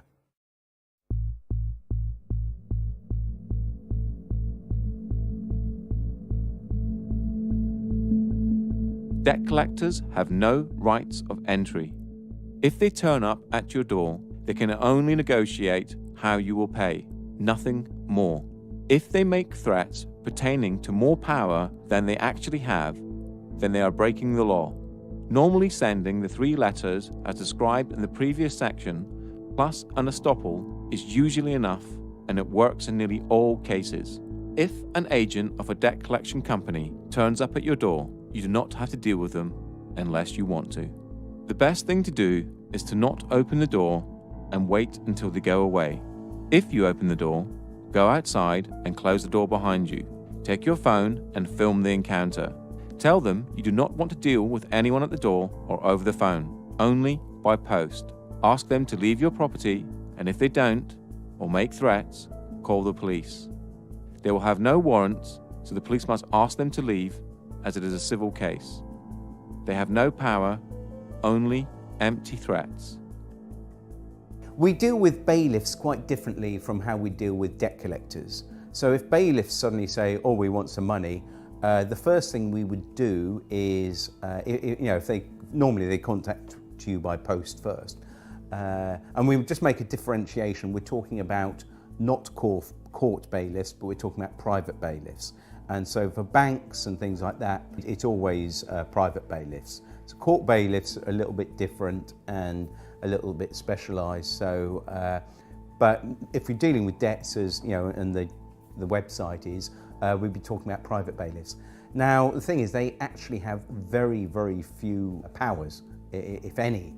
So the first thing you do, you send them a removal of implied rights of access. So you send them a document you can download off the website, which removes their implied rights of access. Now, what you're doing, you're removing that common law right from the bailiff to be on your property, which means that as soon as he sets foot on your property, then he's committing a trespass, which you can then sue him for. So you make that very clear to him. You can then put that notice on the door or on a window so that it's visible when they actually come onto your property. That's the first thing you do. It's a good idea that everything you do, if they actually turn up at your property, the first thing you do, ideally if you've got a front and back door, you'd go out the back door, lock it behind you, okay, and then go round to the front and meet the bailiff. Make sure you have a camera at all times and view everything. Notepads are great. If you have a notepad and a pen as well, if there's 2 of you, one with a notepad and a pen, another with a camera, it automatically you're watching them. They realise they're being challenged, and that they can't push you about if you're recording everything, and you're well within your rights to do this. The other thing you ask them with the bailiffs, you always ask them, can I see a signed warrant from the court? Now, it has to be signed by an actual judge, not signed by anyone else. It is very unlikely they will have this, unless they have this and give it to you to read, and you can then read it through and take notes. But you can then say, right, I then want to contact the court and actually ensure that this person that signed it is in fact who they say it is. Otherwise you're here under false pretenses, and this is fraudulent. Very often, it's very rare that they actually have anything signed by a judge. So gentlemen, there's bailiffs on the doorstep, the concept of illegal debts, and how you actually deal with them when they're on your doorstep. So who'd like to take that? After that? Well, first thing you've got to understand is that the standard bailiffs have no power whatsoever. They will tell you they can come in your property whenever they want and remove property. They cannot. They're like vampires. You have to allow them in once. If you've allowed them in, they can come back and possibly break into your property and remove it. If you don't let them in the first place, there's nothing they can do. My son was dealing with a particular bailiff called Equita, who were threatening to come around and remove his property. And he showed me the letter and he got a little worried because it says, we would prefer you to be there, but if you're not, we will remove property anyway. And just to put his mind at rest, I actually phoned up the bailiff and stated that they'd said they were going to come and remove property, to which they replied, yes, we can legally come and remove property because once we've had a walk-in possession order. Now, a walk-in possession order is when they've actually walked into your property and started jotting down what you've got. If you never let them in the first place, they can't get in. And the bailiff admitted that if we've not entered your property, we cannot get in. One of the tricks they will do is try pushing past you. Right. If they touch you, that's assault. Call the police. What, just touching you? Touching you is assault. Okay. So they can't push their way in, force past you, that's assault. If they do that, call the police there and then. And they will back off, and also threaten them with a Form 4 warning, which you can send off to their certificating court, and they basically could lose the job for that. Right, I'm gonna go. What are you doing? Film this, please. Don't obstruct me. I'm not obstructing you. Right. Show us the warrant. Give us the keys. Show us the warrant. Let me have a look at the warrant. Bring 999, please. See it. 999. 999. You're not going in without a warrant. You don't tell me what to do. I will. I just did. Yeah, well, you're wrong. I'm wrong, am I? What am I wrong about? Where's your warrant? Go away. There. Where's your warrant? You got. Can you see that? Let me have a look at the warrant. How you doing? There. Are you trying to be heavy here or something? Are you trying to intimidate me? You know what you're trying to do? You said 6 times, can I see the warrant? There is the fucking warrant. I want to see the warrant. Hand me the warrant. You're not. You are here. And of course, they can't break into your house. That's the other thing. Everyone thinks, well, they can't. You can let them in. Once you've let them in, basically they can then go in again. But what you do not let them in. You make sure the house is locked at all times. Except for in exceptional circumstances listed here, criminal court fines, income tax, or, if it's a business, can reasonable force be used to gain entry, but only as a last resort and only after all other avenues have been exhausted. The wording here is reasonable force. Bailiffs cannot use force against a person, and it states it here in Schedule 12 of the Control of Goods Act. And here in the Criminal Law Act 1997. And on the gov.uk website. The problems arise when bailiffs do not understand their powers and misinterpret the words of the acts, which is easy to do as they are so complicated. Bailiffs tend to pick the parts of certain acts that suit them best. A prime example of this is when the police attend and the bailiff shows them a court warrant, walking possession order, or something of that nature, and then they show this part of Schedule 12 of the Taking Control of Goods Act, where it states it is an offence to obstruct a bailiff. The police will state that they are there to prevent a breach of the peace, and if you obstruct the bailiff, they will arrest you to prevent that breach of the peace. This can be broken down to a tale of the tape to show the position of each person in the situation. You, a living, breathing human being. Human rights are absolute. Only unto the law. You are man or woman, the highest authority. You are trying to protect your property. The bailiff works for a corporation, has a fictional title and is representing a fiction. No rights to use force against a human. Has some sort of court order. The police officer is a public servant. You are the public and the bailiff is not. They are there to prevent a breach of the peace. Many encounters have ended with the police siding with the bailiffs, and acts of violence or arrests being made on the debtor, all because of a major misunderstanding on behalf of the police. Here's why. We have shown that force cannot be used to collect a debt except in exceptional circumstances. A bailiff cannot use force on a person. If you are standing in front of your door and peacefully resisting, they cannot move you out of the way. For an arrest under the prevention of a breach of the peace, there are plenty of case laws that show the aggressor is the one to be arrested. The main definition comes from R.V. Howe, 1981, and the following next 4 case laws define who is to be arrested to prevent a breach of the peace.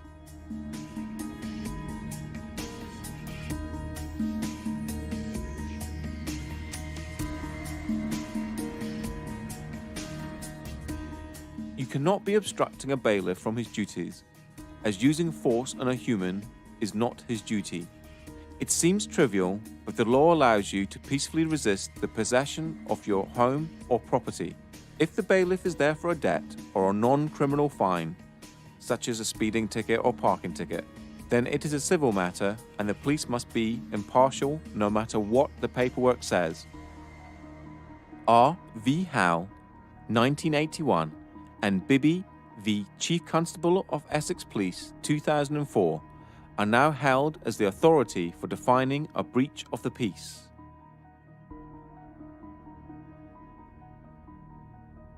The main one to remember is the threat must come from the person to be arrested. That means if a bailiff tries to touch you or move you out of the way, they are the one to be arrested.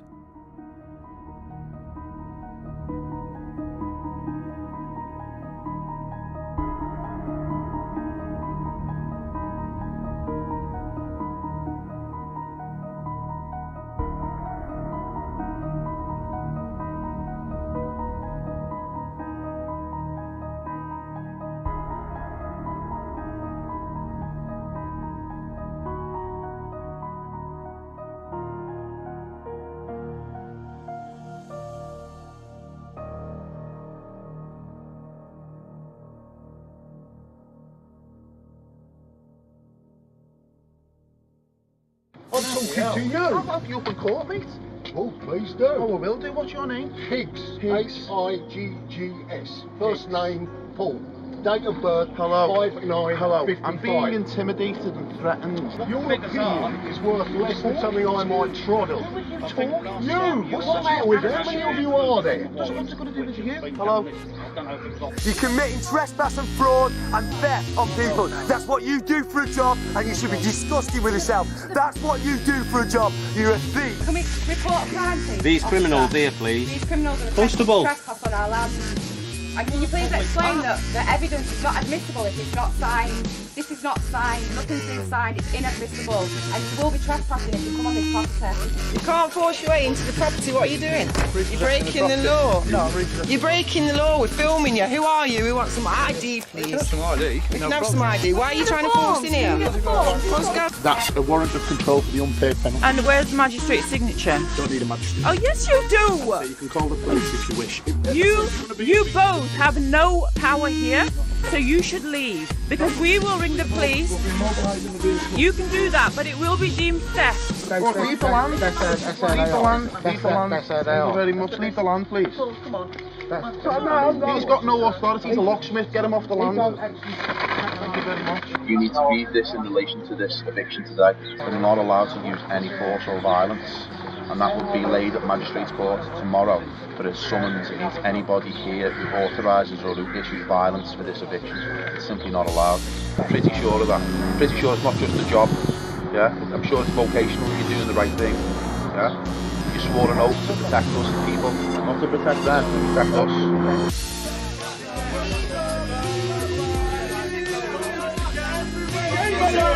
This is going to happen wherever you guys go from now on. You people need to really think about what you're doing, please, before it's too late. And don't be arrogant, Mr. Koresh. You really have got a problem there. We've got warrants to enter property. No, you haven't. No, you haven't. Don't touch the female, mate. Don't touch her. I'm not touching her. Don't My touch arms her. are here, right? I'm not touching her. You're not coming in.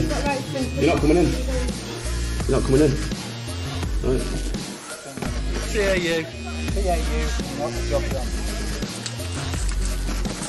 Good night.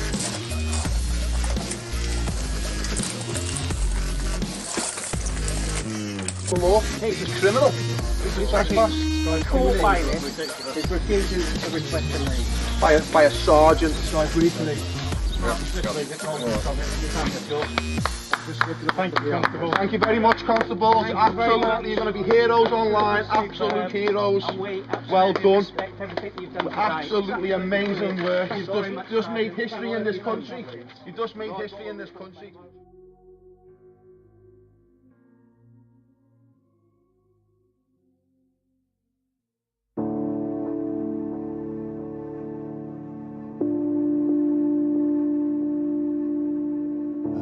In this society, there is no way of actually living free at this point. I've had the idea to find some land somewhere, buy a piece of land and build my own house and live apart from the system. The system will not allow you to do that. They will come for you and kick you off your own land and force you to live the way they want you to live. What I feel is quite important is people need to get educated. People need to start waking up and realise what's going on around them. Generally, people tend to only give a damn really what's happening when it's actually on their doorstep and it's happening to them. But unfortunately, we can't wait for that to happen. We need to realise that we're all one and the same. We all need to look out for each other and protect each other, because we've got a system now that's been built up around us. We've got a corporate web of an empire that's completely taken over every aspect of our lives. So, to people who are worried about debt, again, don't worry about it. You got family, you got kids, you got real problems in life.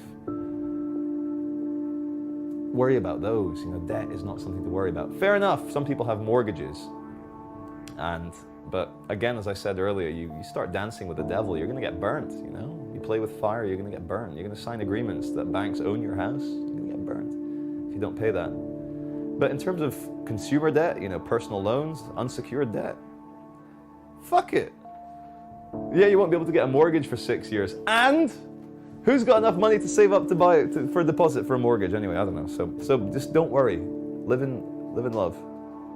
Get out of debt free we've got one piece of the jigsaw, but there's so many things that need fixing on the planet, like health, education, law, everything. There's so many pieces, and I've been at, I think, 8 different festivals this summer, and I've seen tens upon tens of, probably 50 different speakers, and all of them have got a little bit of the jigsaw, and I'm sort of just trying to see how together that we can build a new sort of reality based on fairness, because when you realise that, hang on, they're spraying stuff in the skies, they're putting stuff in our water supply, and they're cutting down rainforests, and these are all problems. Now, I've got the answer to one of these, but to change the world, we've got to sort out all these problems, I feel. The people stand above the government stand above citizens. And in America, we've taken the term citizen from them, but citizenship was actually created with the abolition of the slave trade. And it was so that slaves could be given the same rights as the free people, but without the same power. So the citizens were always going to be ascribed their rights and responsibilities by the government. And it was so that they could keep a finger on the ex-slaves. Whereas that's now been applied to everybody everywhere, and now obviously you have good citizenship classes at school, and citizenship is on the curriculum now. So all this is being not brought in for us, it's been brought in for a couple of generations' time, when it's totally normalised that everyone is a citizen who only has rights and responsibilities because the government gave them to them. And the standing as the people will be long forgotten by them. The sadness of this is that there is a lot of people out there that are involved in the commercial construct and are doing things every single day for one reason, that's basically to survive. So they have to go to work every single day and know that what they're doing is not moral. But they have to do it because they feel that there is no other way they can support their families. They are taxed to the hill. Everything that they've got, they are threatened with its removal if they do not comply. That's a very, very sad situation, because that means that the human being is being controlled by a construct and can't escape that construct. And it gets worse day in, day out. They want a way out. Ignorance is our fault. Not being up to speed with what's going on is our responsibility. We're giving our power away to people who are using it against us. People need to understand. People need to wake up to what's really, really going on before it's too late. And stop looking at the mainstream media Stop looking at the mainstream newspapers. Start looking at some information that's real and is relevant, because otherwise we're all going to be microchipped, we're all going to be controlled. We can barely do anything now, having to ask the government for permission to protest against the government. Our freedoms are being taken away by the day, and people are not noticing because they're being distracted with other things, from religions, from TVs, from celebrity gossip. We need to be adults about it, we need to open our eyes, and we need to really, really see what's happening. Otherwise, we're going to be in the middle of this new world order, this complete one system of control, and we're all just going to be barcodes. And that's the way it's going, and that is the true reality of the world that we're living in at the moment. 5 years ago, when I was looking for letters to actually send to the banks, there was nothing on the internet. Nobody was like talking about this, apart from Mary Elizabeth Croft, who I based our letters on. You know, I thought, oh, this is wonderful. And I was thinking there must be template letters out there for, you know, after the book that she'd written. There was nothing. Now we've got websites and forums and loads of different letters out there for dealing with banks and debt collectors. You know, so that's how far in the last 5 years consciousness has shifted. People are waking up. Now, when we hit the 100th monkey effect, that's when everyone wakes up. It's like a new film that's like no one has heard of, and then suddenly it breaks through and everyone's talking about it. And I feel that people suddenly realise, my goodness, we've been had by the banks, the governments and the corporations, and with endless war, with endless poverty, and keeping us on that treadmill.